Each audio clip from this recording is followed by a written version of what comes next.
Hi everyone, and welcome back to the Crafty Yellow Camper. And today we're going to be making this card. I can't take any credit for the design of this card because it was done by my lovely friend Emma Ryder in one of her recent Facebook Lives. Really liked it, so I wanted to put my spin on it. If you go on to Stamp with Emma, her Facebook page, you'll find her tutorial for it. I've shamelessly stolen her idea and her measurements. I'm sure she'll forgive me. It's a compliment because I loved her card. But she made it using the Polar Bear designer series paper, and the I wanted to have a go with the Magical Meadow.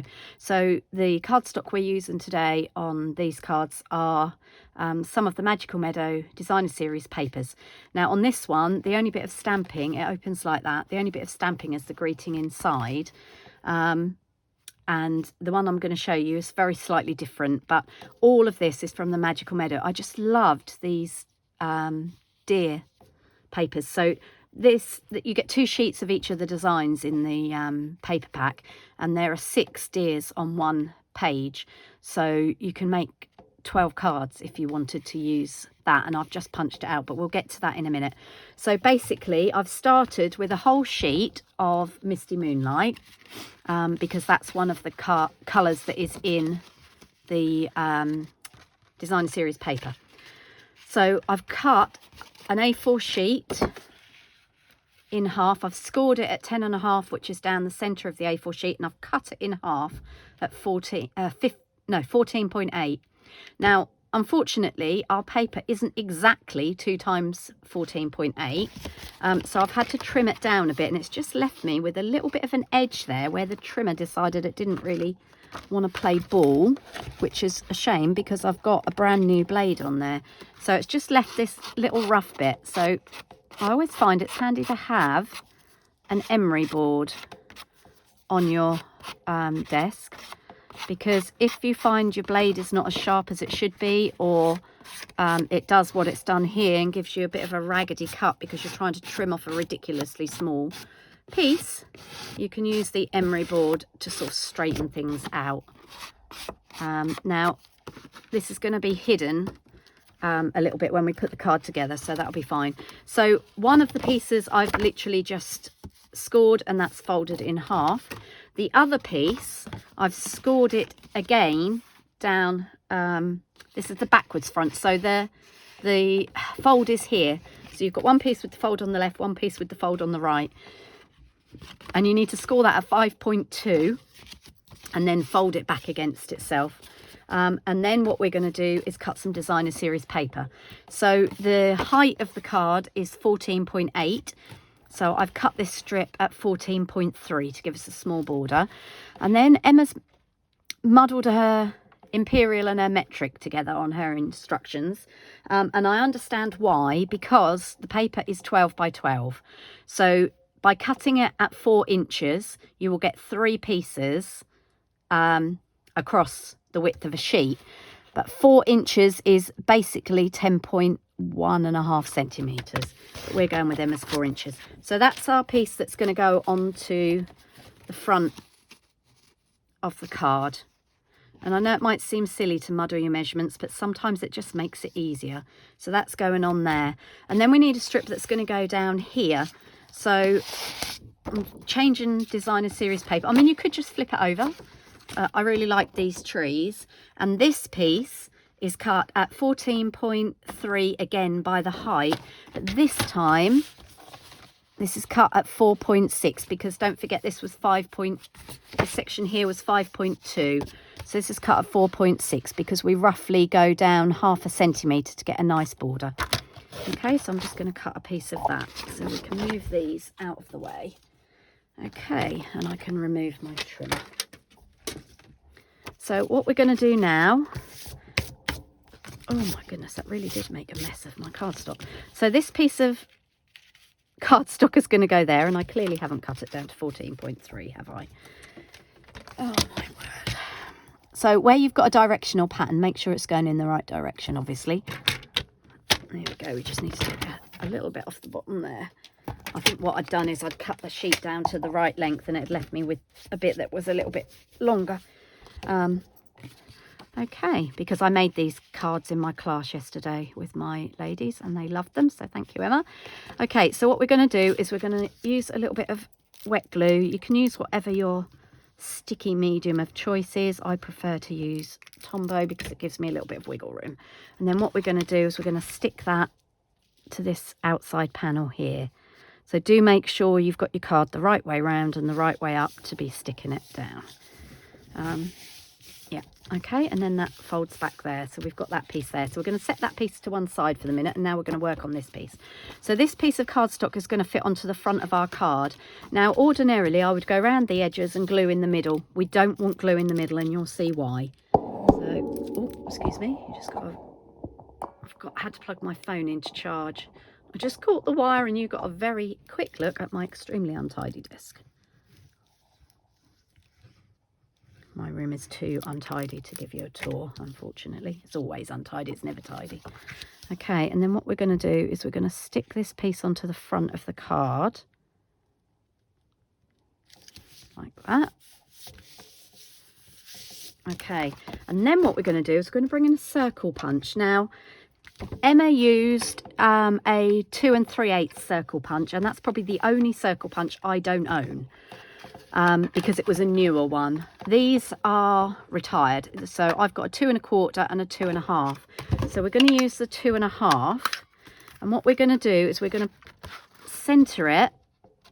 Hopefully you can see that, but we're going to push it down as far as it will go, and that helps to get it even. And then we're just going to punch. Now this is, oh, excuse me, I've got carpal tunnel, so my wrists don't work very well. Okay, so this is going to give us a piece of cardstock and a piece of DSP. Okay, now the reason I said not to put glue all the way around the edge, and again, this is where I'm slightly different from Emma. So in Emma's card, what she did is she then punched this circle of designer series paper with the 2 1/4. Oh, actually, she used 2 3/8 and 2, I think. She did it with the smaller punch anyway, so that was then smaller to fit on there. Now, I don't want to do that. I'm going to turn that over, and I want mine to be the same side, but the same size. But the reason I said put the glue around the edge, which is what Emma did because she wanted to make this smaller, was so that you could just turn it over. And I'm going to stick that on there like that.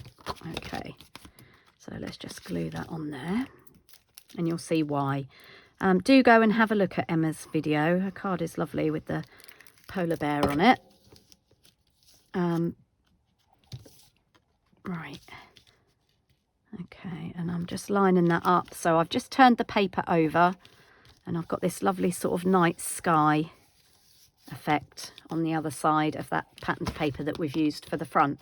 Okay, so now we need to put the card together. So what we're going to do, if you did want to use the designer series paper again and get it smaller, you're never going to fit a circle into a punch to make it smaller. So what you can do is grab yourself just a piece of scrap card. So say for argument's sake, this piece here, you can glue it or use a little bit of tape onto the back, and then that then acts as a handle. So this is my 2 1/4 for you to feed it in and punch it smaller, because you can move it around, but I don't need to do that, so I'll put that out of the way. That is just a top tip. Okay, so what we need to do now is attach the 2 pieces of card. So this piece is going to sit inside, so the front of one piece of card is going to sit into the back of the other. So I'm going to put some glue, and this time we do want glue all the way around, because the last thing we want is this coming undone. And then if you line up with the crease, because we still need the card to fold, try and get that level top and bottom. And then if you're quick, you've got a little bit of wiggle room to move it around, and that should then close like that. Okay, so you can see the inside section of the card there, and this is the section that we want to stick our circle onto. Okay, so rather than putting glue onto the circle, I found it's easier just to put your little bit of glue, don't overdo it, within the circle. Get the circle the right way up, how you want it, and I want mine like that. And then just try not to get glue on the edge. And then slide it back in to where you've punched it out. Okay, and then you can open up the card and give it a good press down.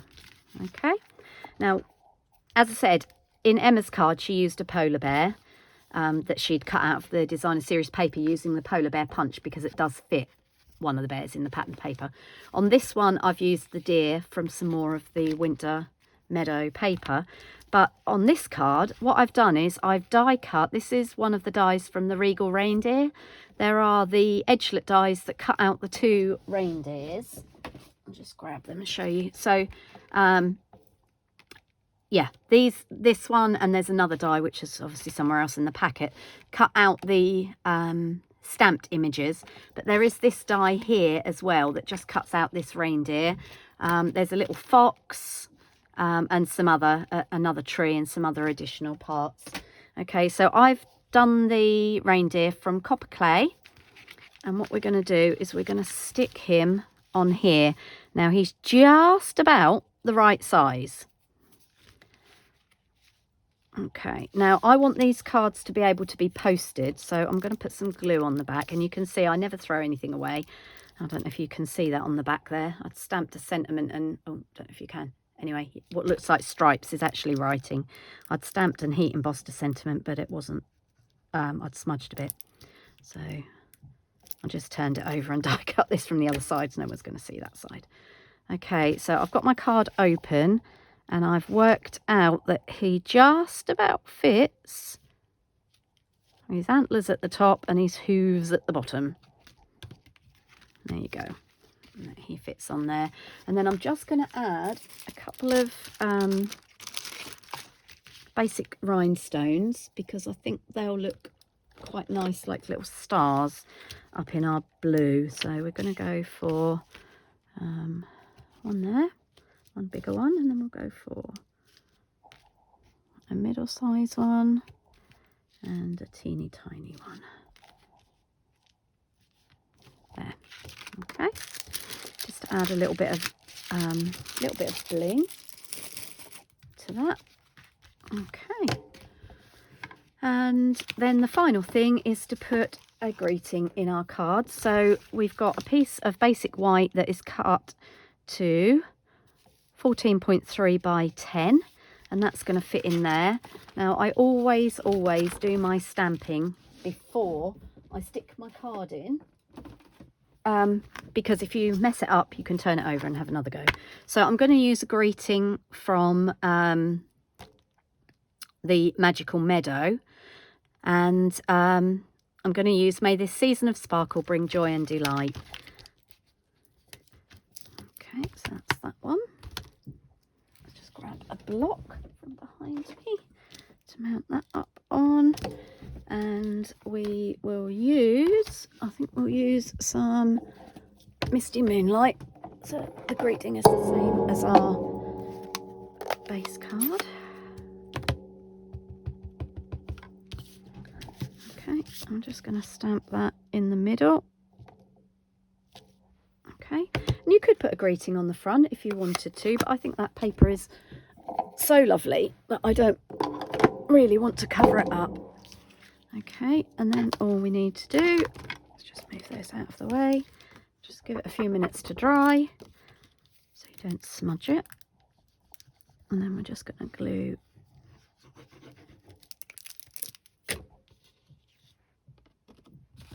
that into the centre of our card. So that's going to go in there. Just try and get it so it's got border matching all the way around.